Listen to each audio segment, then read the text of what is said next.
শ্রমজীবী যারা আছেন মনক্ষুণ্ণ হবেন না, মন ছোট করবেন না। You are the super hero remittance fighter of our country.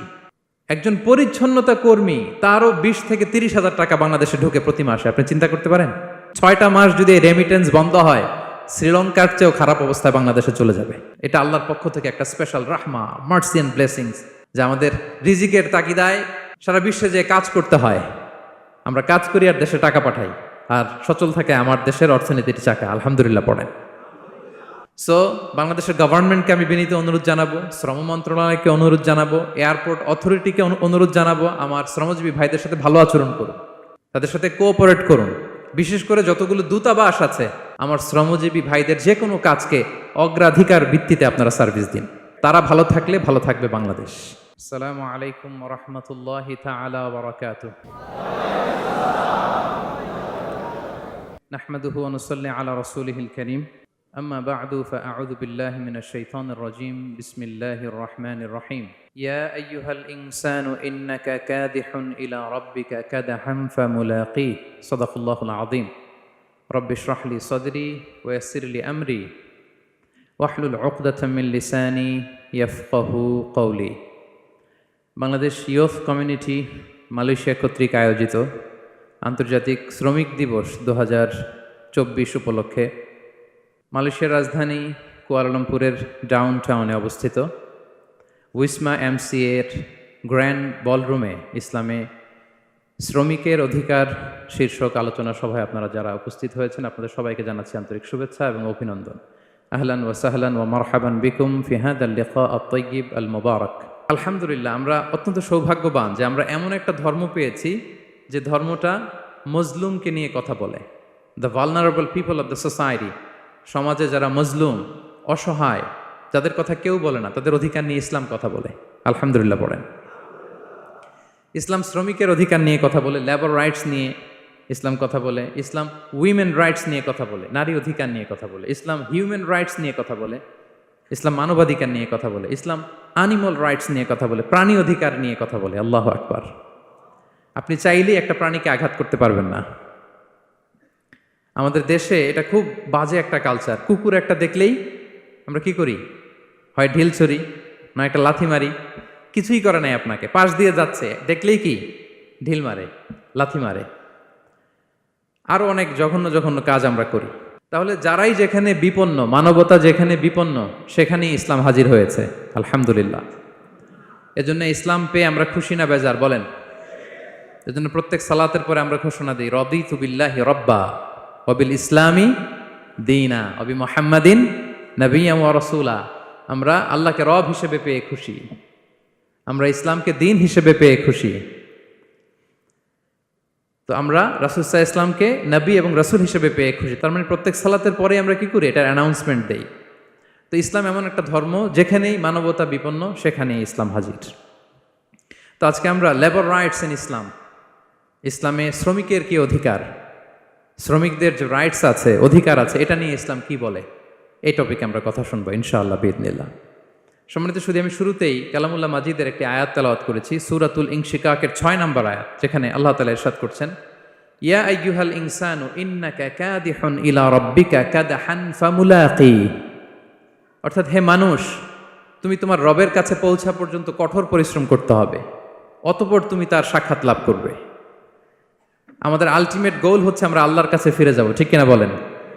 কেউ মারা গেলে আমরা কি বলি? ইন্না লিল্লাহি ওয়া ইন্না ইলাইহি রাজিউন। আমরা আল্লাহর জন্য এবং আল্লাহর দিকেই আমরা ফিরে যাব। তো আল্লাহ বলেন, ইন্নাকা কাদিহুন ইলা রাব্বিকা কাদহান ফামুলাকি। হে মানুষ, তুমি তোমার রবের কাছে পৌঁছা পর্যন্ত কঠোর পরিশ্রম করতে হবে, তারপরে তুমি তোমার রবের সাক্ষাৎ পাবে। তার মানে এই দুনিয়াটা হচ্ছে পরিশ্রমের জায়গা। প্রিয় ভাইরা, এখানে পরিশ্রম না করলে সফলতার দেখা মিলে না। বাঁচতে হলে, সারভাইভ করতে হলে, টিকে থাকতে হলে আপনাকে পরিশ্রম করতে হবে। এই পৃথিবীতে কেউ কাউকে জায়গা করে দেয় না, এখানে জায়গা করে নিতে হয়, ঠিক কিনা বলেন? আপনি যদি পরিশ্রম করেন, পরিশ্রমে যে ঘাম ঝরে শরীর থেকে, পরিশ্রমের ঘামে জন্ম নেয় সফলতার বীজ। আপনি যখন হাড় ভাঙা পরিশ্রম করবেন, এই পরিশ্রমে যে লোনা পানি বেরোবে, যে ঘাম বেরোবে, এই ঘামেই জন্ম নেয় সফলতার বীজ।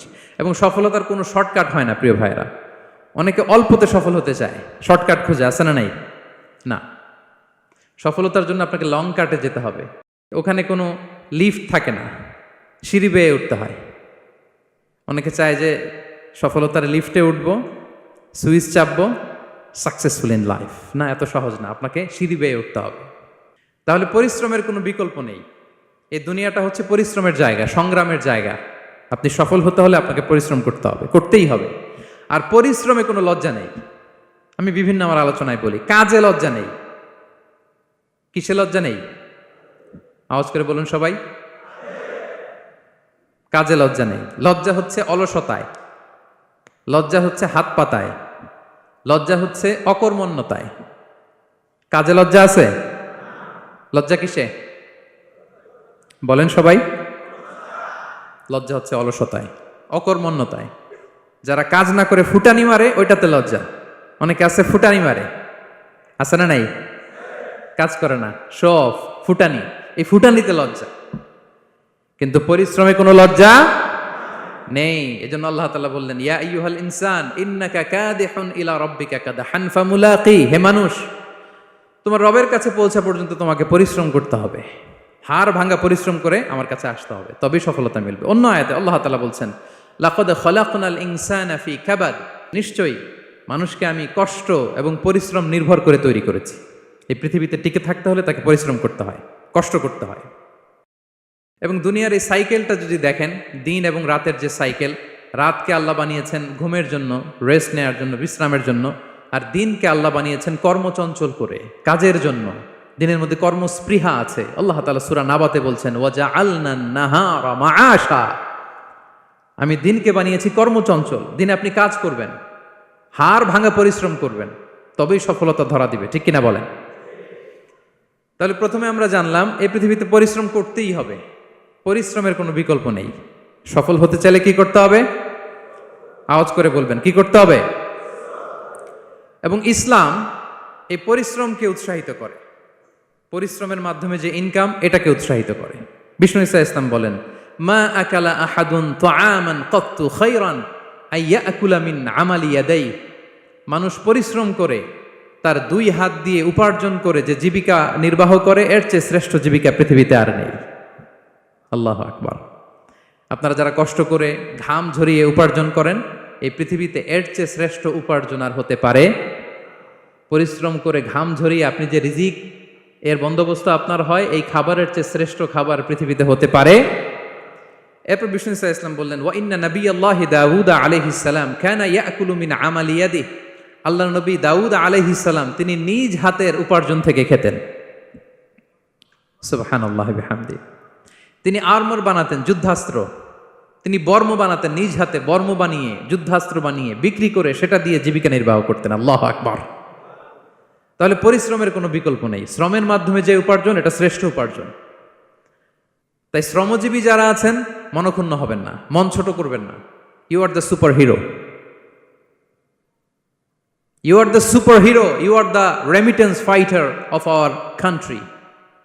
এজন্য রাস্তা দিয়ে যখন হাঁটবেন, বুক ফুলিয়ে হাঁটবেন, আর বস্তা ভরে টাকা নিয়ে দেশে ফিরবেন। ঠিক কিনা বলেন? বুক ফুলিয়ে হাঁটতে হবে। এজন্য আমি আমার প্রিয় মাতৃভূমি বাংলাদেশের গভর্নমেন্টকে অনুরোধ করবো, আমাদের শ্রমজীবী ভাইদের যাতে সুবিধা হয়, এই ব্যবস্থা আপনাদের করতে হবে। বিনীত অনুরোধ রাখবো। শ্রম মন্ত্রণালয়ে যারা দায়িত্বে আছেন, স্পেশালি তাদেরকে রিকোয়েস্ট করবো, আমাদের শ্রমজীবী ভাইদের যেন কোনো কষ্ট না হয়, কারণ তাদের পাঠানো রেমিটেন্সে সচল থাকে আমার দেশের অর্থনীতির চাকা। তারা ভালো থাকলে ভালো থাকবে বাংলাদেশ। Very simple. ঠিক কিনা বলেন? আমার যে ভাইটা পরিচ্ছন্নতা কর্মী, রাস্তা ক্লিন করে, এয়ারপোর্টে ওয়াশরুম ক্লিন করে, একজন পরিচ্ছন্নতা কর্মী, তারও 20 থেকে 30 হাজার টাকা বাংলাদেশে ঢোকে প্রতি মাসে। আপনি চিন্তা করতে পারেন? হ্যাঁ, 6টা মাস যদি রেমিটেন্স বন্ধ হয়, শ্রীলঙ্কার চেয়েও খারাপ অবস্থায় বাংলাদেশে চলে যাবে। Just only 6 months. ভয়ঙ্কর অবস্থা হবে বাংলাদেশের। এটা আল্লাহর পক্ষ থেকে একটা স্পেশাল রাহমা, মার্সি এন্ড ব্লেসিংস, যে আমাদের রিজিকের তাগিদায় সারা বিশ্বে যে কাজ করতে হয়, আমরা কাজ করি আর দেশে টাকা পাঠাই, আর সচল থাকে আমার দেশের অর্থনীতির চাকা। আলহামদুলিল্লাহ পড়েন। সো বাংলাদেশের গভর্নমেন্টকে আমি বিনীত অনুরোধ জানাবো, শ্রম মন্ত্রণালয়কে অনুরোধ জানাবো, এয়ারপোর্ট অথরিটিকে অনুরোধ জানাবো, আমার শ্রমজীবী ভাইদের সাথে ভালো আচরণ করুন। তাদের সাথে কোঅপারেট করুন। বিশেষ করে যতগুলো দূতাবাস আছে সারা বিশ্বে, বাংলাদেশের যে মিশনগুলো, দূতাবাসগুলো, আমার শ্রমজীবী ভাইদের যে কোনো কাজকে অগ্রাধিকার ভিত্তিতে আপনারা সার্ভিস দিন। এটা দিতেই হবে, ঠিক কিনা বলেন? তারা ভালো থাকলে ভালো থাকবে বাংলাদেশ। তো এই জন্য শ্রমের কোনো বিকল্প নাই।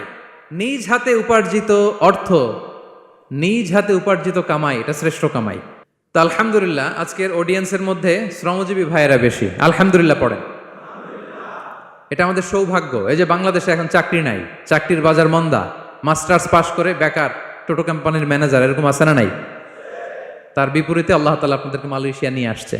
প্রতি মাসে আপনি টাকা পাঠান, আলহামদুলিল্লাহ। আপনি বাংলাদেশের যে উন্নয়ন, বাংলাদেশের যে ডেভেলপমেন্ট, এই যে স্মার্ট বাংলাদেশ বলে বলে মন্ত্রীরা মুখে ফেনা তুলে ফেলে, এটার গর্বিত অংশীদার আপনি, ঠিক কিনা বলেন? আপনি গর্বিত অংশীদার। You are the contributor, you are the real contributor. আপনার অবদানে বাংলাদেশ আজকে সচল, আলহামদুলিল্লাহ। সো মন ছোট করার কোনো সুযোগ নেই। নিজ হাতে উপার্জিত কামাই, এটা পৃথিবীর শ্রেষ্ঠ কামাই, আলহামদুলিল্লাহ। পরিশ্রমের মাধ্যমে যে উপার্জন, এটাকে ইসলাম আমাদেরকে উৎসাহিত করে। শুধু নামাজ, রোজা, জিকির এগুলো নিয়ে ইসলাম আমাদেরকে পড়ে থাকতে বলেনি। কোরআনিক অর্ডার হচ্ছে আপনার নামাজ শেষ, আপনি বেরিয়ে পড়বেন, কাজে বেরিয়ে যাবেন। ফাইদা কুদিয়াতিস সালাতু ফান্তাশিরু ফিল আরদি ওয়াবতাগু মিন ফাদলিল্লাহ। বিধানটা কার বলুন? আওয়াজ করে বলুন, বিধানটা কার? এটা কোরআনিক ভার্ডিক্ট, কোরআনের বিধান। নামাজ শেষ, গোল হয়ে বসে জিকির করতে বলা নাই আল্লাহ। আল্লাহ বলেছে ফান্তাশিরু ফিল আরদ ওয়াবতাগু মিন ফাদলিল্লাহ, জমিনে ছড়িয়ে পড়ো, আল্লাহ রিজিক তালাশ করো। নামাজ শেষ, বেরিয়ে যাবেন। কৃষক চলে যাবে মাঠে, শ্রমজীবী চলে যাবে ফ্যাক্টরিতে, শিক্ষকরা চলে যাবে তাদের শিক্ষা প্রতিষ্ঠানে, কর্পোরেট ওয়ার্ল্ডের লোকেরা চলে যাবে তাদের প্রতিষ্ঠানে। ডেভেলপমেন্ট করতে হবে, সিভিলাইজেশন করতে হবে। নামাজের পরে গোল হয়ে বসে থাকা চলবে না। কি ব্যালেন্স দেখেছেন ইসলাম? আজান হয়েছে তো মসজিদে আসো, নামাজ শেষ বেরিয়ে পড়ো, আলহামদুলিল্লাহ। কি ভারসাম্যপূর্ণ ইসলাম। ফাইদা কুদিয়াতিস সালাতু ফান্তাশিরু ফিল আরদ, যখন সালাত শেষ জমিনে ছড়িয়ে পড়ো, আল্লাহ রিজিক অন্বেষণ করো। তাহলে শুধু নামাজ রোজার মধ্যে ইসলাম নয়, আপনাকে কর্মঠ হইতে হবে, পরিশ্রম করতে হবে, হাড় ভাঙা পরিশ্রম। বিশ্বনবী সাল্লাল্লাহু আলাইহি ওয়াসাল্লাম অত্যন্ত পরিশ্রমী ছিলেন। He started his first career as a shepherd. সুবহানাল্লাহ। ওনার প্রথম ক্যারিয়ার উনি রাখাল হিসেবে শুরু করেছেন। রাখালরা যে কাজ করে, অর্থাৎ মরুভূমিতে ভেড়া, মহিষ, ভেড়া, ছাগল, তারপর বকরি, দুম্বা, এই চরানোর কাজগুলো দিয়ে বিষ্ণু সাল্লাল্লাহু আলাইহি ওয়াসাল্লাম তার ক্যারিয়ার শুরু করেছেন এজ এ শেফার্ড। বিষ্ণু সাল্লাল্লাহু আলাইহি ওয়াসাল্লাম বলেন, সহিহ বুখারীর বর্ণনা, মা বাআসাল্লাহু নাবিয়্যান ইল্লা রাআল গানাম। আল্লাহ তাআলা এই পৃথিবীতে এমন কোন নবী পাঠায় নাই যে নবীরা ছাগল চড়ায় নাই। সুবহানাল্লাহ পড়বেন না? সাহাবারা বললেন, ওয়া আনতা ইয়া রাসূলুল্লাহ, হে আল্লাহর নবী আপনিও ছাগল চড়িয়েছেন? বিষ্ণু সাল্লাল্লাহু আলাইহি ওয়াসাল্লাম বললেন, নাআম, আমিও ছাগল চড়িয়েছি। ওয়া কুনতু আরআহা আলা কারারিত লি আহলি মক্কা, আমি অল্প কিছু মজুরির বিনিময়ে, অল্প কিছু টাকার বিনিময়ে, সামান্য কিছু পারিশ্রমিকের বিনিময়ে মক্কার লোকদের ছাগল চড়িয়ে দিতাম। সুবহানাল্লাহ পড়েন। ছাগল হচ্ছে খুব টেরা প্রাণী, ডানে টানলে বায়ে যায়, বায়ে টানলে ডানে যায়। তাদেরকে একসাথে করা অ্যাজ এ শেফার্ড, এটা মরুভূমিতে খুব কষ্টের কাজ। আল্লাহ তাআলা প্রত্যেক নবীকে দিয়ে ছাগল চড়িয়েছেন যাতে করে কিছুদিন পরে নবীরা মানুষ চড়াতে পারে। সুবহানাল্লাহ। আল্লাহ বুঝাতে চাইলেন, এখন ছাগল চড়াও, এদের উপর যদি কন্ট্রোল নিতে পারো তাহলে মানব জাতির উপর কন্ট্রোল নিতে পারবো। আল্লাহু আকবার। এজন্য প্রত্যেকটা নবীকে দিয়ে, সহিহ বুখারীর বর্ণনা, মা বাআসাল্লাহু নাবিয়্যান ইল্লা রাআল গানাম, আল্লাহ পৃথিবীতে এমন কোন নবী পাঠায় নাই যেই নবীকে দিয়ে আল্লাহ ছাগল চড়ায় নাই। তো বিষ্ণু সাল্লাল্লাহু আলাইহি ওয়াসাল্লাম ছাগল চড়িয়েছেন, অত্যন্ত সুঠাম দেহী ছিলেন, কর্মঠ ছিলেন। তার মানে বিষ্ণু সাল্লাল্লাহু আলাইহি ওয়াসাল্লামও পরিশ্রম করে উপার্জন করেছেন, ঠিক কিনা? ছাগল চড়াতেন, তার বিনিময়ে সামান্য কিছু পারিশ্রমিক নিতেন, মজুরি নিতেন, এতে লজ্জা নাই। এজন্য এই কথা দিয়ে শুরু করেছি যে কাজে লজ্জা নেই। এই তো বিষ্ণু সাল্লাল্লাহু আলাইহি ওয়াসাল্লামের ক্যারিয়ার গেল।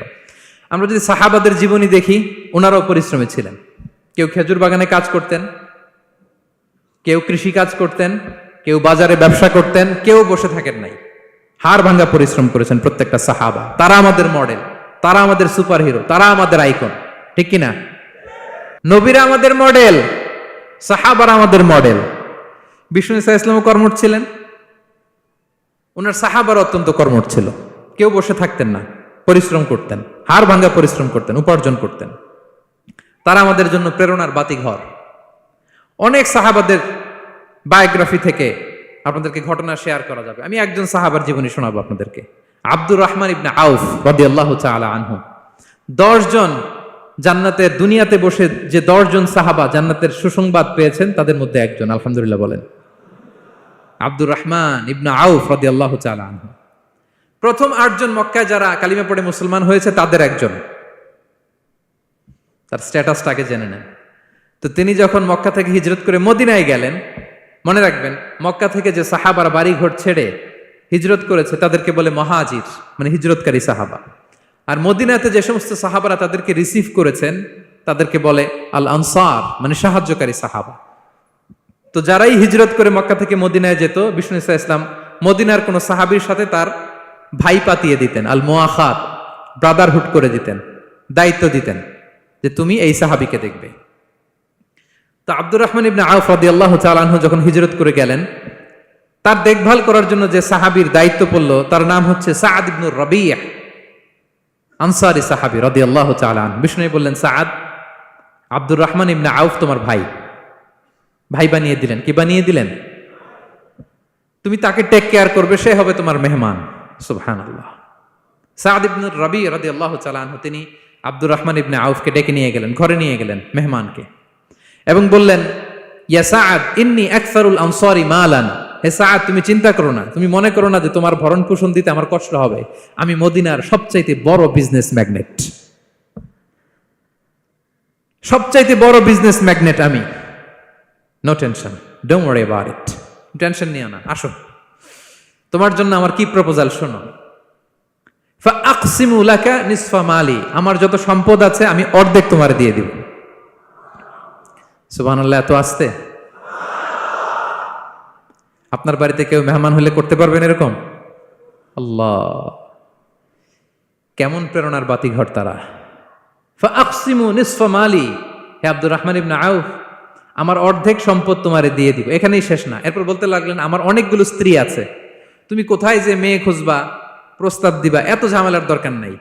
আমার কোন স্ত্রীকে তোমার ভালো লাগে বলো, তার যদি তোমাকে ভালো লাগে তাহলে প্রয়োজনে তাকে আমি ডিভোর্স দিয়ে দিব, তাকে নিয়ে তুমি সুখের সংসার করবা। আল্লাহু আকবার, আল্লাহু আকবার। অর্ধেক সম্পদ দিয়ে দিব, আমার একাধিক স্ত্রী আছে, কাউকে যদি তোমার পছন্দ হয় এবং সেও যদি তোমাকে পছন্দ করে, প্রয়োজনে তাকে ডিভোর্স দিব, new life, new career, just go on. আমরা এই সুযোগ পেলে কি করতাম? সাথে সাথে অর্ধেক সম্পদ নিয়ে নিতাম, ঠিক কিনা? আব্দুর রহমান ইবনে আউফ প্রেরণার বাতিঘর। উনি কি করলেন?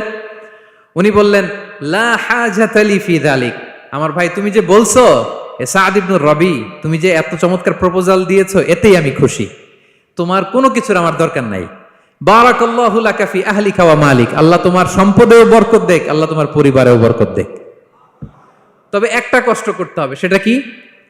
আব্দুর রহমান ইবনে আউফ বললেন, দুল্লানি ইলা সুক, just show me the way to market. মদিনার বাজারটা কোথায় এটা একটু দেখায় দাও। আমি নতুন মানুষ, পথঘাট চিনি না। দুল্লানি ইলা সুক, just show me the way to market of Medina. মদিনার বাজারটা কোন রাস্তা একটু দেখায় দাও। আল্লাহু আকবার।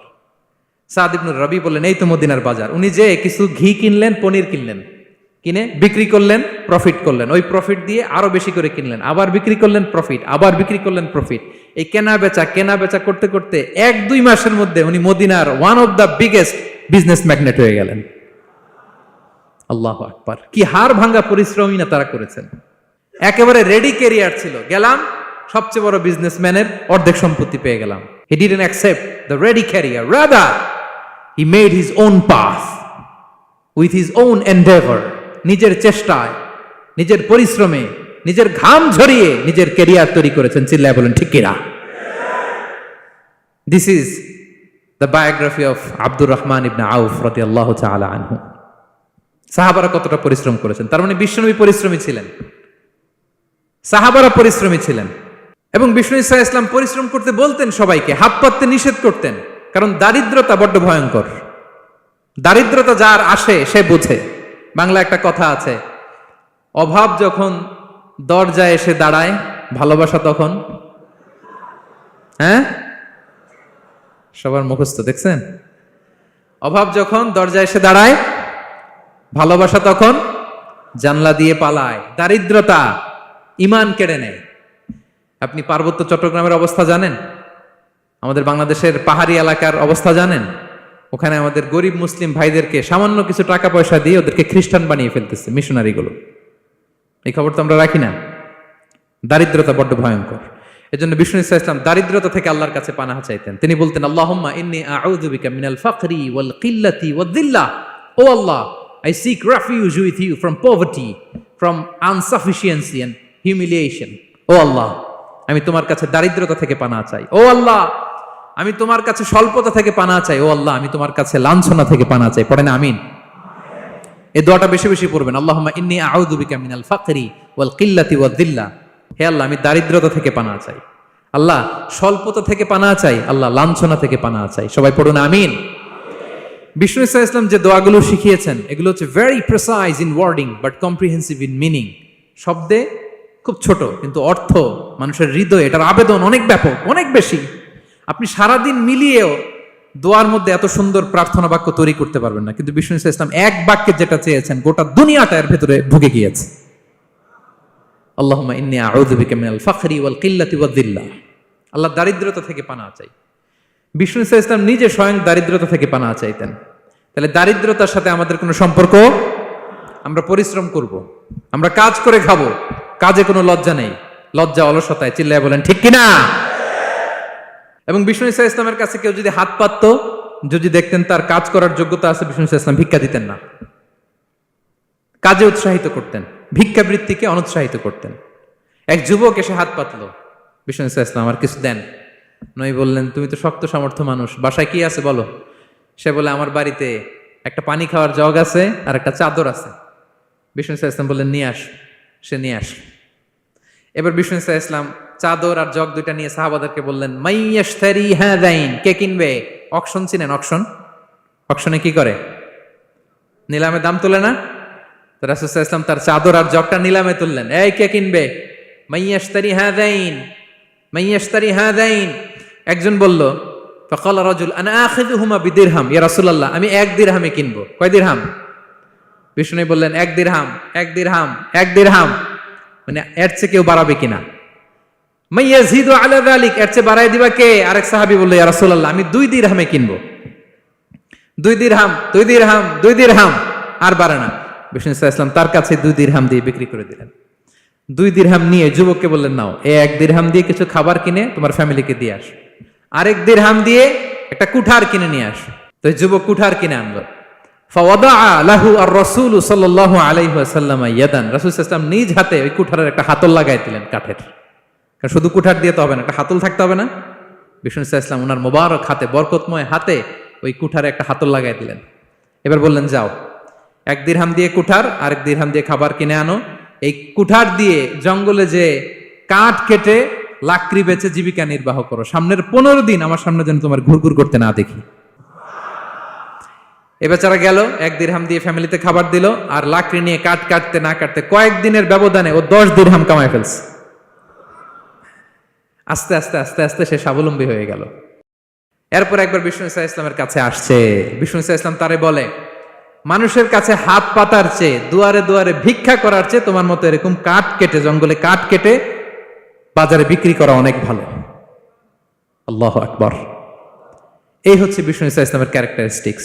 তিনি ভিক্ষাবৃত্তিকে অনুৎসাহিত করতেন। এই যে গল্পটা, what is the moral of the story? কি শিখলাম? 1 নম্বর যেটা শিখলাম, তিনি কাজ করে খেতে উৎসাহিত করেছেন।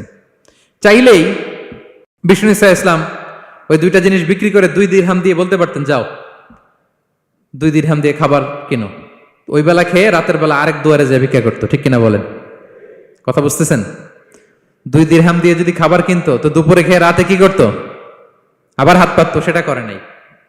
কাজ করে খেতে উৎসাহিত করেছেন এবং স্থায়ী সমাধান করে দিয়েছেন। কারণ কাজ কাজই, কাজে কোনো ছোট বড় নাই। আছে? কাজে কোনো ছোট বড় আছে না। তাহলে ইসলাম আমাদেরকে পরিশ্রমী হতে শেখায়, কর্মমুখী হতে শেখায়। ইসলাম কতটা কর্মমুখী ধর্ম দেখেন। বিষ্ণু ইসলাম বলেন, ইন কামাতিস সাআ ওয়া ফি ইয়াদি আহাদিকুম ফাসিলা, কেউ যদি দেখে কিয়ামত হয়ে যাচ্ছে, কি হয়ে যাচ্ছে? সবাই বলুন, কেউ যদি দেখে কিয়ামত হয়ে যাচ্ছে আর তার হাতে একটা চারা বীজ আছে, গাছের চারা, কি আছে? গাছের চারা। সে গাছের চারা রোপণ করতে গেছিল, ওদিকে যায় দেখে কিয়ামত শুরু হয়ে গেছে। বিষ্ণুনবী বলেন ফাইন ইসতাতাআ আন লা তাকুমা হাত্তা ইয়াগরিসাহা ফালইয়াগরিসহা, সে যদি পারে কিয়ামত হওয়ার আগেই ওটা রোপণ করে দিতে, সেজন্য তাড়াতাড়ি করে রোপণ করে দেয়। আল্লাহু আকবার। ইসলাম কতটা কর্মমুখী ধর্ম। কিয়ামত শুরু হয়েছে, বিষ্ণু বলেন তার উপর কিয়ামত আসার আগে সে যদি চান্স পায় চারা বীজটা যেন রোপণ করে দেয়। আর আমরা এখন আখিরুজ্জামান, দাজ্জাল আসবে, কিয়ামত হয়ে যাবে, 2025 সালেই হবে, এগুলো বলে কাজকর্ম সব বন্ধ করে দিচ্ছে। এরকম ডাকাইত আছে না নাই? হ্যাঁ বলেন, আছে না নাই?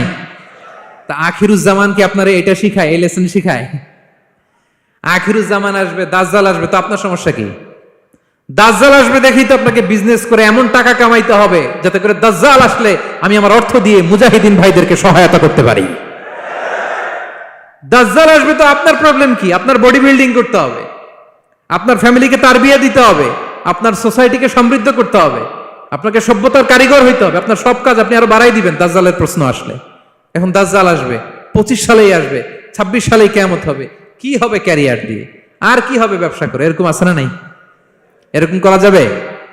বিশ্বনবী কি বললেন? কিয়ামত হইতেছে, তুমি দেখতেছো চাক্ষুষ বিলা আয়ান, দেখতেছো কিয়ামত হইতেছে, আর তুমি গাছ লাগাইতে গেছিলা। যদি সুযোগ হয় কিয়ামত হওয়ার আগে আগে কি করো? গাছ লাগাও। সুবহানাল্লাহ পড়বেন না? প্রিয় ভাইয়েরা, আমরা যেন পরিশ্রমী হই, আমরা যেন কর্মঠ হই, আমরা যেন অলস না হই। বিষ্ণু ইসলাম অলসতা থেকে আল্লাহর কাছে পানা চাইতেন। আল্লাহ আমাদেরকে বোঝার তৌফিক দান করুক, আমরা পড়ি আমিন। আল্লাহ নবী সাল্লাল্লাহু আলাইহি ওয়াসাল্লাম শুধু পরিশ্রম করতে বলেছেন এমন নয়, তিনি পরিশ্রমীদেরকে পছন্দ করতেন। এক সাহাবীর সাথে তিনি মুসাফা করলেন, দেখলেন হাতটা বড্ড খসখসে, তিনি শ্রমজীবী সাহাবী। এটা যখন তিনি শুনতে পেলেন, তিনি পরম মমতায় আলতো করে ওই শ্রমিক সাহাবীর হাতে তিনি চুমু খেলেন। আল্লাহু আকবার। এবং ওনার আন্ডারে যারা কাজ করত তাদের সাথে বিষ্ণু ইসলামের যে আচরণ, ওনার যে শ্রমিক, ওনার যে খাদেম, তাদের সাথে বিষ্ণু ইসলামের যে ডিলিং শুনলে আপনি অবাক হয়ে যাবেন, অবাক হয়ে যাবেন। আপনি কারো ব্যাপারে যদি রিয়েল ইনফরমেশন চান, আপনি কয়েকটা জায়গায় নক করতে হবে। 1 নাম্বার, ধরেন যে একজন বড় সাহেব, তার আসল তথ্য যদি চান তার বউকে জিজ্ঞেস করেন। কারা জিজ্ঞেস করবেন? ওয়াইফকে জিজ্ঞেস করবেন, স্ত্রীকে, আসল তথ্য পাবেন। 2 নাম্বার, তার বাড়ির দারোয়ানকে জিজ্ঞেস করবেন। কাকে? 3 নাম্বার, তার ঘরের কাজের বুয়া, সব জানে উনি, ওই কাজের বুয়া থেকে রিপোর্ট নেবেন, ঘরে যে কাজ করে।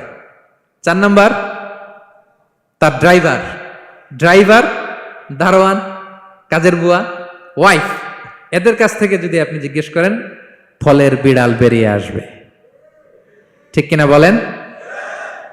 তো আসেন বিষ্ণু ইসলামের যে খাদেম, কর্মচারী, তারা একটু জিজ্ঞেস করি বিষ্ণু ইসলামের আচরণ কেমন ছিল। বিষ্ণু ইসলামের খাদেমের নাম হচ্ছে আনাস রাদিয়াল্লাহু আনহু। আলহামদুলিল্লাহ, খাদিমুর রাসূলিল্লাহ, বিষ্ণু ইসলামের খাদেম। আসেন ওনাকে জিজ্ঞেস করি যে বিষ্ণু ইসলামের আচরণ কেমন ছিল। আনাস রাদিয়াল্লাহু তাআলা আনহু বলেন, খাদিমতুন নবিয়্যা 10 সিনিন, আমি বিষ্ণু ইসলামের 10 বছর খেদমত করেছি। 1-2 বছর না, 10 বছর বিষ্ণু ইসলামের খেদমতে আমি নিয়োজিত ছিলাম। ফামা ক্বালা লি লিমা সানা'তা ওয়ালা লিমা লা সানা'তা, 10 বছরের মধ্যে একদিনও কখনো বলে না, এ আনাস এটা কেন করলা, এ আনাস এমনটা কেন হলো, এটা কেন করলা না, একদিনের জন্য বলে নাই। কেন এটা করছো, কেন এটা করো নাই, এরকম কোনো প্রশ্ন আমাকে কোনোদিন করে নাই। সুবহানাল্লাহ পড়ে। আনাস রাদিয়াল্লাহু তাআলা আনহু কি ভুল করেন নাই? করছেন। ছোট মানুষ তো, একেবারে ছোট বাচ্চা ছিলেন। ওনার আম্মা যখন আনাস রাদিয়াল্লাহু তাআলা আনহুকে নিয়ে আসছে, বিষ্ণু ইসলাম মক্কা থেকে হিজরত করে মদিনায় আসলেন, সবাই বিশ্বনবীকে ঘিরে ধরলো, সবাই বিশ্বনবীকে সালাম দেয়, মুসাফা করে, হাদিয়া দেয়। আনাসের মা চোখের পানি ছাড়ে, বিশ্বনবীর কাছে লজ্জায় এসে বলে, ইয়া রাসূলুল্লাহ, সবাই আপনাকে উপহার দেয়, সবাই আপনাকে হাদিয়া দেয়, আমি আপনারে কি হাদিয়া দেব? হাদিয়া দেওয়ার মতো কিছু নাই আমার এই কলিজার টুকরা আনাস ছাড়া, আমি আনাসকেই আপনারে হাদিয়া দিয়ে দিলাম। ইয়াখদুমুকা ইয়া রাসূলুল্লাহ, হে নবী, আনাস আপনার খেদমত করবে, আপনার অজুর পানি এনে দিবে, আপনার মেসওয়াকটা এনে দিবে, আপনার জুব্বাটা এনে দিবে। আমি আমার কলিজার টুকরা, আমার নাড় ছেঁড়া ধন আনাসকেই আপনারে উপহার দিয়ে দিলাম। আনাস রাদিয়াল্লাহু তাআলা আনহু বিষ্ণু ইসলামের সাথে থাকতেন, অজুর পানি এনে দিতেন, জামা এনে দিতেন। বিষ্ণু বললেন, আনাস আমার ওই জুব্বাটা নিয়ে আসো। ছোট্ট আনাস জুব্বা আনতে যে মদিনার বাচ্চারা খেলতেছে, আমাদের দেশে যে খেলে, কুতকুত খেলে, চারা খেলে, এইটা খেলে, সেইটা খেলে, ওই খেলাধুলা দেখে নবীর জামা আনার কথা উনি ভুলে গেলেন, বাচ্চাদের সাথে দাঁড়িয়ে খেলা দেখতে আরম্ভ করলেন। এখন সময় গড়িয়ে অনেক হয়ে গেল, আনাসও আসে না, জুব্বাও আসে না। ঘটনা কি? বিষ্ণু ইসলাম বললেন, যাই নিজের জামা নিজে নিয়ে আসি। তো বের হলেন, যে দেখে সর্বনাশ, আনাসকে পাঠাইছি জুব্বা আনতে, আনাস দেখিয়ে দিকে খেলার মধ্যে মগ্ন হয়ে আছে। বিষ্ণু ইসলাম কিছুই বললেন না, চুপ করে যে উনিও আনাসের পিছনে এভাবে দাঁড়িয়ে রইলেন, কিছুই বলে না। তো আনাস খেলা একবার এদিকে দেখে, একবার ওদিকে দেখে, একবার এদিকে ঘুরতে ঘুরতে হঠাৎ দেখে পিছনে কে? স্বয়ং বিশ্বনবী। আল্লাহ, বিশ্বনবীর দেখে তো আনাস রাদিয়াল্লাহু তাআলার কলিজাটা এখানে চলে আসছে ভয়। হায় হায়, আজকে খবর আছে। হায় হায়, আমার না জুব্বা আনতে বলছিল, আমি কি কাজ করলাম? ভয়ে আটকে উঠছে। বিষ্ণু ইসলাম ধমক দেয় নাই, পিট্টি দেয় নাই, কিছু করে নাই, শুধু একটা মুচকি হাসি দিয়েছে। আনাস রাদিয়াল্লাহু তাআলা আনহু বলে, বিশ্বনবীর সেই দিনের মুচকি হাসির শাসন মৃত্যুর আগ পর্যন্ত আমাকে সোজা রাস্তায় রেখেছে, আর ডানে বায়ে করি নাই কোনোদিন। তার মানে শাসন করতে জানলে ব্যাত মারা লাগে না, শাসন করতে জানলে গায়ে হাত তোলা লাগে না, শাসন করতে জানলে মুচকি হাসি দিয়েও শাসন করা যায়, ঠিক কিনা বলেন? বিশ্বনবীর মুচকি হাসির শাসন আনাস রাদিয়াল্লাহু তাআলা আনহুকে আজীবন সোজা রাস্তা রেখেছে। তাহলে শ্রমজীবীদেরকে বিষ্ণু ইসলাম কতটা সম্মান করতেন, শ্রদ্ধা করতেন, ভালোবাসতেন, বুঝতে পারছেন সবাই? প্রিয় ভাইয়েরা, লেবার রাইটস ইন ইসলাম, ইসলামে শ্রমিকের অধিকার।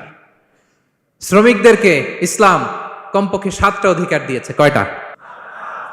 1 নাম্বার, ইসলাম একজন শ্রমিককে প্রথম যে অধিকারটা দিয়েছে সেটা হচ্ছে কাজ শেষে, শ্রম শেষে তার পারিশ্রমিকের অধিকার, মজুরি পাওয়ার অধিকার, কাজ শেষে বেতন পাওয়ার অধিকার। কাজ করেছেন তো আপনি বেতন পাবেন, এটা আপনার অধিকার। বেতন বা পারিশ্রমিক এটা একটা কর্মজীবীর অধিকার। আপনার কোম্পানির মালিক যে আপনার বেতন দেয়, এটা কি দয়া করে? করুণা? তো এটা যদি করুণা হয়, সে যে আপনার কাজ করে দেয়, এটাও তো করুণা, এটা তো আর বড় করুণা, কি বলেন? আপনি যে স্যালারি পে করেন, এটা যদি করুণা হয়, সে যে পরিশ্রম করে, সে তো আর বড় করুণা করে আপনারে, তার কারণে তো আপনার কোম্পানি টিকে আছে, ঠিক কিনা বলেন? তাহলে এটা করুণা নয়, এটা শ্রমিকের অধিকার।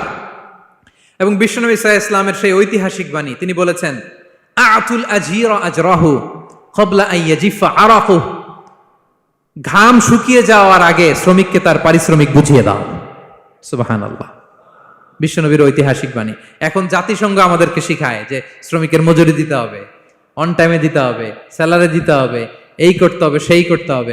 মানবাধিকারের কর্মীরা আমাদেরকে শিখায়, তারা শিখানোর 1500 বছর আগে বিশ্বনবী সাল্লাল্লাহু আলাইহি ওয়াসাল্লামের ঐতিহাসিক বাণী, তিনি বলেছেন, আতুল আজিরা আজরাহু ক্বাবলা আন ইয়াজিফা আরাকু, শ্রমিকের ঘাম শুকাবার আগে তার মজুরি পেমেন্ট করে দাও। সুবহানাল্লাহ বিহামদি। ঘাম শুকিয়ে যাওয়ার আগে মানে অন টাইম, দ্রুততম সময়ে শ্রমিককে তার মজুরি দিয়ে দাও, তার বেতন দিয়ে দাও। যারা শ্রমিককে তার পারিশ্রমিক অন টাইমে দেয় না, স্যালারি অন টাইমে পে করে না, টালবাহানা করে, গরিমসি করে, তাদের ব্যাপারে বিষ্ণু সাল্লাল্লাহু আলাইহি ওয়াসাল্লাম কি বলেন? বিষ্ণু বলেন, 3 শ্রেণীর ব্যক্তি, সালাসাতুন আনা খাসমুহুম ইয়াউমাল কিয়ামা, 3 শ্রেণীর ব্যক্তির বিরুদ্ধে আমি বিশ্বনবী কিয়ামতের দিন আল্লাহর কাঠগড়ায় মামলা দায়ের করব। আমি বিশ্বনবী 3 শ্রেণীর ব্যক্তির বিরুদ্ধে আমি বিশ্বনবী আল্লাহর সুপ্রিম কোর্টের কাঠগড়ায় মামলা দায়ের করব। এর মধ্যে 1 শ্রেণীর ব্যক্তি হচ্ছে রাজুলুন ইস্তাআজারা আজিরান ফাস্তাওফা মিনহু ওয়া লাম ইউতিহি আজরা, কোন ব্যক্তি যে শ্রমিক নিয়োগ দেওয়ার পরে তার কাছ থেকে কাজ বুঝে নিয়েছে কিন্তু তাকে তার প্রাপ্য বুঝিয়ে দেয়নি। এরকম ডাকাত আমাদের সমাজে আছে না নাই? কাজ ঠিকই বুঝে নিছে কিন্তু তার প্রাপ্যটা বুঝিয়ে দেয়। বিশ্বনবী বলেন, তার বিরুদ্ধে আমি মামলা দায়ের করব। প্রিয় ভাইরা, বুঝে থাকলে উত্তর দেন। বিশ্বনবী যার বিরুদ্ধে মামলা দায়ের করবে তার জান্নাত তো একেবারে ডাইরেক্ট, তাই না? হ্যাঁ, সুন্দর বলছে একজন, তার কোনো জামিন নাই, ঠিক কিনা বলেন? বিশ্বনবী যার বিরুদ্ধে মামলা দায়ের করেছে তার জান্নাতে যাওয়া তো দূর কি বাত, সে জান্নাতের ঘ্রাণও তার নাকে ঢুকবে না, চিল্লায় বলেন ঠিক কিনা? এই জন্য খবরদার, শ্রমিককে তার শ্রম নেয়ার পরে তার পারিশ্রমিক দিয়ে দেন, তার ঘাম শুকিয়ে যাওয়ার আগে, মানে অন টাইম। এটা নিয়ে কোনো টাল বাহানা করা যাবে তা না হলে বিশ্বনবী তার বিরুদ্ধে মামলা দায়ের করবে।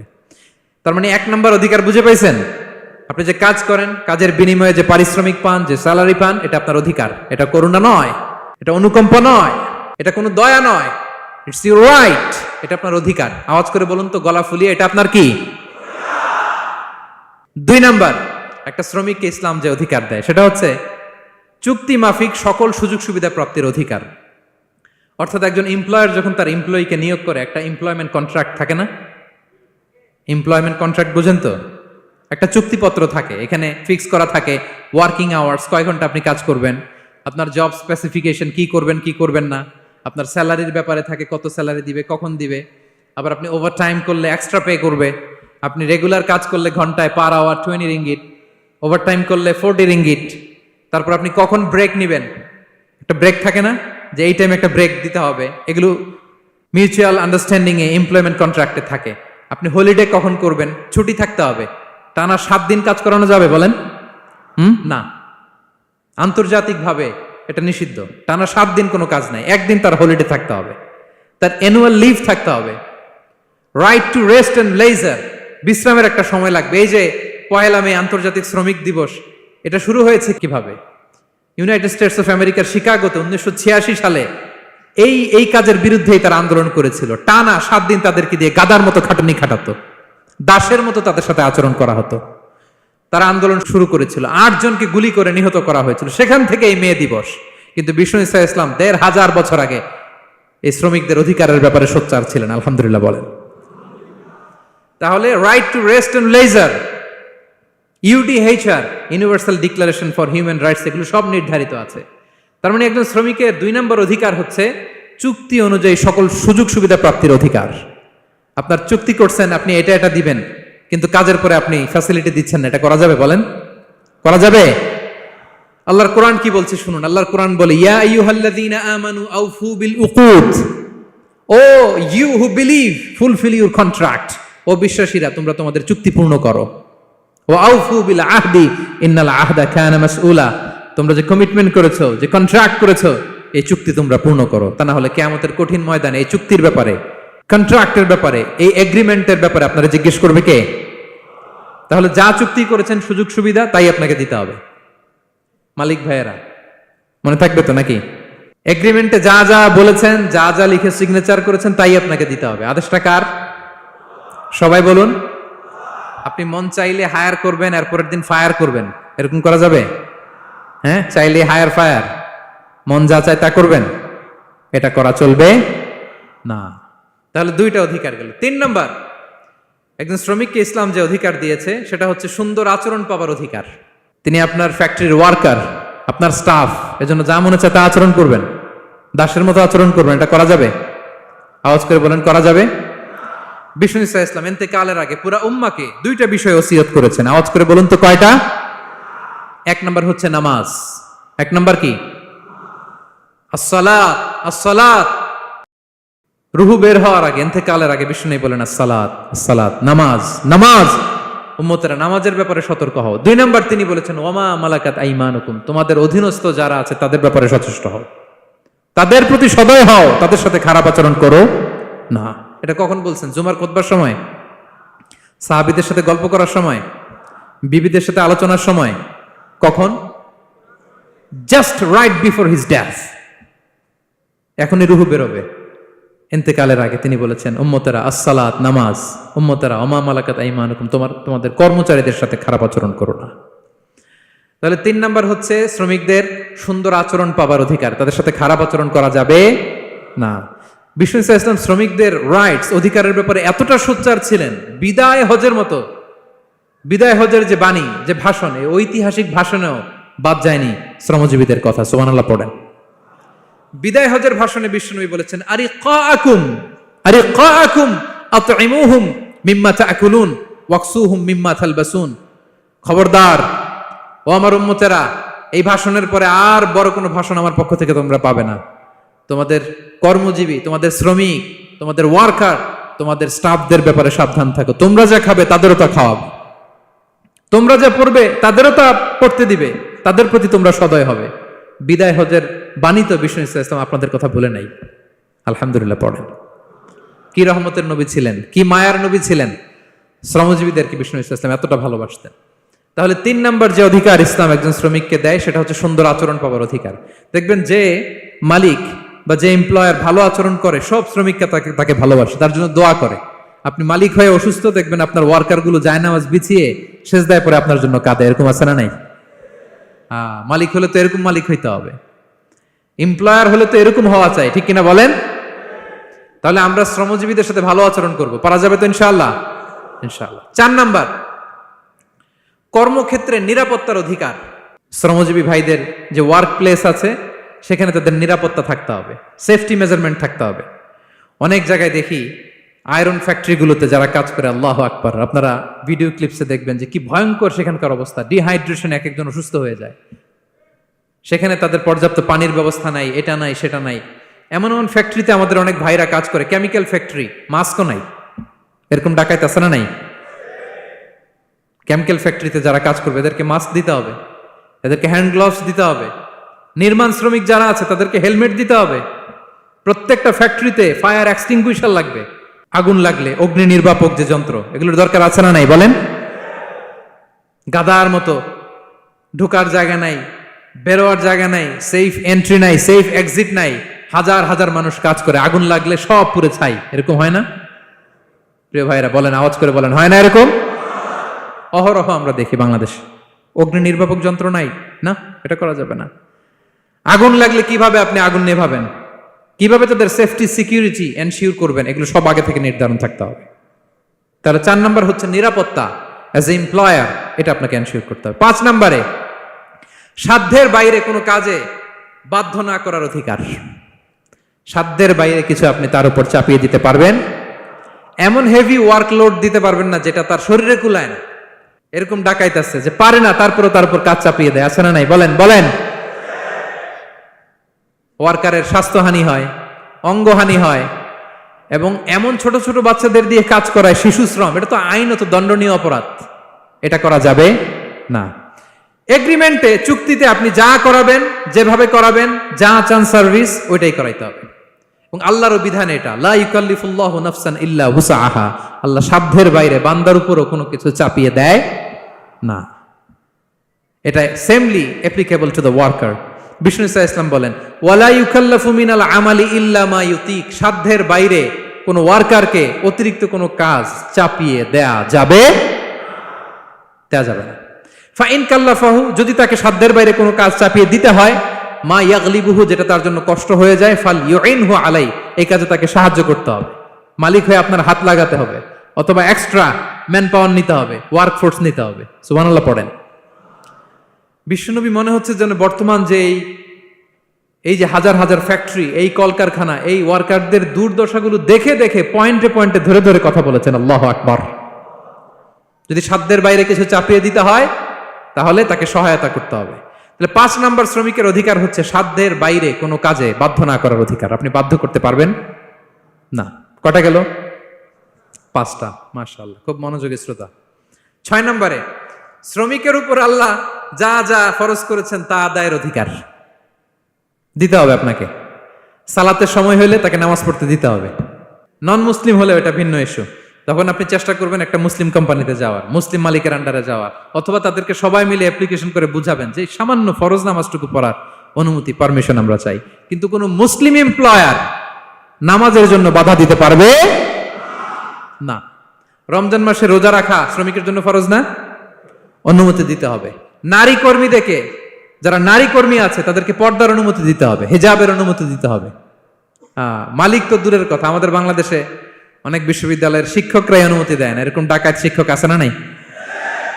এরকম জালেম বাংলাদেশে আছে না নাই? ঢাকা বিশ্ববিদ্যালয় চিন্তা করা যায়, মুসলিমদের টাকা দিয়ে যে বিশ্ববিদ্যালয়, ওখানে আমার বোনেরা পর্দা করে যেতে পারে না, আমার মুসলিম বোনেরা হিজাব পড়তে পারে না, নেকাব পড়তে পারে না। এই অধিকার কি শিক্ষককে দেওয়া হয়েছে? কথা বলেন না, never. You never can do that.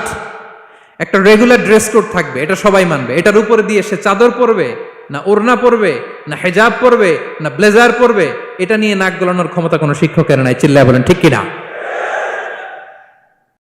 তাহলে আপনার কর্মস্থলে মুসলিম নারীরা যদি কাজ করে, নারী কর্মীদের জন্য পর্দার ব্যবস্থা করতে হবে, ঠিক কিনা বলেন? হালাল ফুড খাওয়ার ব্যবস্থা থাকতে হবে। ওয়াইন খাওয়ানো যাবে না, ড্রিঙ্কস করানো যাবে না, পর্ক খাওয়ানো যাবে না, ঠিক কিনা বলেন? আপনার কোম্পানিতে আপনার শ্রমিককে দাড়ি রাখতে চাইলে দাড়ি রাখার অনুমতি দিতে হবে, ঠিক কিনা বলেন? দাড়ি রাখা ওয়াজিব। দাড়ি রাখা কি কোন কোন মতে সুন্নাতে মুআক্কাদা, যেটাই আমরা বলি একজন মুসলিমের জন্য এটা আবশ্যক। দাড়ি রাখতে বাধা দেয়া যাবে? আমাদের বাংলাদেশে দেয়? হ্যাঁ, কোন কোন কোম্পানি দেয়। কোন কোম্পানি দেয় বলেন? হ্যাঁ, আরং। এই পাওয়া গেছে আরং। কিছুদিন আগে দাড়ি রাখবে বলে এক ছেলেকে কর্মচ্যুত করেছে, এরকম আছে না নাই? করা যাবে? করা যাবে বলেন? না, দাড়ি রাখার অনুমতি দিতে হবে, নারীদেরকে হেজাব করার অনুমতি দিতে হবে, এটা অধিকার। এটা অধিকার। শ্রমিকের উপর আল্লাহ তাআলা যা যা ফরজ করেছে এটা আদায়ের অধিকার তাকে দিতে হবে। আলহামদুলিল্লাহ বলেন। 7 নাম্বার, সর্বশেষ, সামাজিক নিরাপত্তা লাভের অধিকার, সোশ্যাল সিকিউরিটি। শ্রমিকের পুঁজি হচ্ছে তার শ্রম, তার জীবন যৌবন সব দিয়ে আপনার ফ্যাক্টরিরে একেবারে শীর্ষে নিয়ে গেল, শেষ জীবনে আপনি মালিক তারে ভুলে গেলেন, এরকম আছে না নাই? নো, তার জন্য সোশ্যাল সিকিউরিটির ব্যবস্থা করতে হবে। অনেক শ্রমিক ভাইরা আছে সারা জীবন ফ্যাক্টরির জন্য কাজ করে শেষ বয়সে দুরারোগ্য ব্যাধিতে আক্রান্ত, তাদের খোঁজ খবর কেউ নেয় না। এটা গভর্নমেন্টের দায়িত্ব। গভর্নমেন্ট ফান্ড থেকে, কোম্পানির ফান্ড থেকে, অথবা কোনো যাকাত ফান্ড থেকে, অথবা কোনো এন্ডাওমেন্ট ফান্ড থেকে, অর্থাৎ ওয়াকাফের ফান্ড থেকে তাদের সোশ্যাল সিকিউরিটির ব্যবস্থা করতে হবে। সামাজিক নিরাপত্তা দরকার আছে না নাই বলেন? এটা আপনাদের অধিকার। এই 7টা অধিকার ইসলাম একজন শ্রমিককে দিয়েছে। তো শ্রমিককে ইসলাম শুধু অধিকারই দিয়েছে, মালিকের কোনো অধিকার নাই নাকি? এবার মালিকরা খেপে উঠছে। এতক্ষণ মালিকরা চুপচাপ, আমি দেখতেছি তো, এতক্ষণ যা যা বলতেছি মালিকরা চুপচাপ শুনতেছে। যখনই বলছি মালিকের অধিকার আছে না নাই, মালিকরা কয় আছে। হ্যাঁ, ইসলাম চেক এন্ড ব্যালেন্স করেছে। ইসলাম হচ্ছে ভেরি ব্যালেন্সড রিলিজিয়ান, ভারসাম্যপূর্ণ একটা জীবন ব্যবস্থা। শ্রমিকেরও দায়িত্ব আছে। শ্রমিকেরও কি প্রিয় ভাইয়েরা দায়িত্ব আছে। বিষ্ণু ঈসা ইসলাম বলেন, সালাসাতুন লাহুম আজরান, 3 শ্রেণীর ব্যক্তি আছে যাদেরকে আল্লাহ যে কোনো কাজ করলে ডাবল রিওয়ার্ড দিবে, ডাবল। আপনি নামাজ পড়লে যাওয়া সওয়াব, এক করলে দ্বিগুণ সওয়াব। এর মধ্যে এক শ্রেণীর হচ্ছে ওয়ালা আবদুল মামলুক ইদা আদ্দা হাক্কাল্লাহ ওয়া হাক্কা মাওয়ালি, ওই দাস যে তার আল্লাহর ইবাদত করে, আল্লাহর হকও পালন করে আর তার মনিবের হকও পালন করে। এখানে দাস বলতে শুধু আগের সময়ের দাসই নয়, বর্তমান সময়ের যারা কর্মজীবী তারাও। কোন কর্মজীবী সে যদি আল্লাহর বিধান, আল্লাহর হক আদায় করে, পাশাপাশি যার আন্ডারে সে কাজ করে তার হকও আদায় করে, বিষ্ণু ঈসা ইসলাম বলেন সব কাজে তার প্রতিদান হবে ডবল ডবল। পড়েন আল্লাহু আকবার। তাহলে শ্রমিকের দায়িত্ব হচ্ছে কোম্পানিকে যে সার্ভিস তার দেওয়া এটা পূর্ণাঙ্গ রূপে দিতে হবে। এটা হচ্ছে শ্রমিকের দায়িত্ব। 1 নম্বরের দায়িত্ব হচ্ছে লয়ালটি, আমানতদারিতা। 1 নম্বর দায়িত্ব কি? আপনি বেতন নেন আপনার বসের কাছ থেকে, কোম্পানির কাছ থেকে, কিন্তু সার্ভিস দেন আরেক কোম্পানির, হবে? বলেন। যার নুন খাই তার গুণ গাইতে হবে। আপনি যেই কোম্পানি থেকে স্যালারি নেন, সার্ভিস আপনার তাকে দিতে হবে। লয়ালটি থাকতে হবে, বিশ্বস্ততা, এটা জরুরি, এটা থাকতে হবে। আপনার মালিক আপনার কাছ থেকে এই লয়ালটি প্রাপ্য, সেজন্য আপনার উপর আস্থা রাখে, আপনার বস যেন আপনার উপর আস্থা রাখতে পারে, এইটা মালিকের অধিকার। কথা কি বুঝেন? হ্যাঁ, এবার শ্রমজীবী ভাইরা একটু ঠান্ডা হয়ে গেছে, দেখছেন চেক এন্ড ব্যালেন্স। কথা বলেন ঠিক কিনা? আপনার মালিক আপনার কাছ থেকে এটা প্রাপ্য, এটা তার অধিকার, বিশ্বস্ততা। ইন্না খায়রা মান ইস্তাজারতাল কবিউল আমিন, যাকে নিয়োগ দেওয়া হবে তার মধ্যে 2টা কোয়ালিটি থাকতে হয়। কয়টা? মুসা আলাইহিস সালাম ফেরাউনের বাবুর্চিকে 1 থাপ্পড় মারলেন রেগে মেগে। উনি থাপ্পড় মারছিলেন আদব শিক্ষা দেওয়ার জন্য, কিন্তু বেচারা সাথে সাথে মরে গেছে। উনি মারছিলেন আদব শিখানোর জন্য, বেচারা যে মরে যাবে মুসা আলাইহিস সালাম জানতেন না। এখন দেখে সর্বনাশ, সেটা তো মরে গেছে, অক্কা পাইছে। উনি দিলেন দৌড়। মুসা আলাইহিস সালাম দৌড়াতে দৌড়াতে প্রাণ ভয়ে চলে গেলেন আরেক সীমান্তে, মিশর ছেড়ে আরেক এলাকায়। যে দেখে কিছু লোক ধাক্কাধাক্কি করে তাদের উটগুলোকে পানি খাওয়াচ্ছে, আর 2টা মেয়ে পাশে চুপ করে বসে আছে। উনি বুঝতে পারলেন মেয়েগুলো এই ইয়াং ছেলেদের সাথে ধাক্কাধাক্কি করে টিকতে পারবে না। উনি এগিয়ে গেলেন, বললেন তোমরা পানি খাওয়াবো ওটদেরকে? হ্যাঁ খাওয়াবো, আসো। উনি ওটগুলো নিয়ে সবাইকে সরিয়ে পানি খাইয়ে দিলেন, মেয়েরা চলে গেল। এবার বাবার কাছে যেয়ে বলল, বাবা এমন এক ছেলের সন্ধান পাইছি, ছেলেটা খুব ভালো, আমাদের চেহারার দিকে তাকায় না, মাটির দিকে তাকিয়ে কথা বলে। আজকে এই লোক না থাকলে আমরা আমাদের ওটগুলোকে পানি খাওয়াতে পারতাম না। আর ভিনদেশী লোক, আমরা চিনিও না। ইন্না খায়রা মান ইস্তাজারতাল কবিউল আমিন। বাবা কাজ করেন, আমাদের তো রাখাল লাগবে, আমাদের দেখভাল করার জন্য তো একজন সুপারভাইজার দরকার, এই ছেলেকে আপনি কাজে রেখে দেন। সুবহানাল্লাহ পড়বেন না? হ্যাঁ। বাবা বলল যাও নিয়ে আস।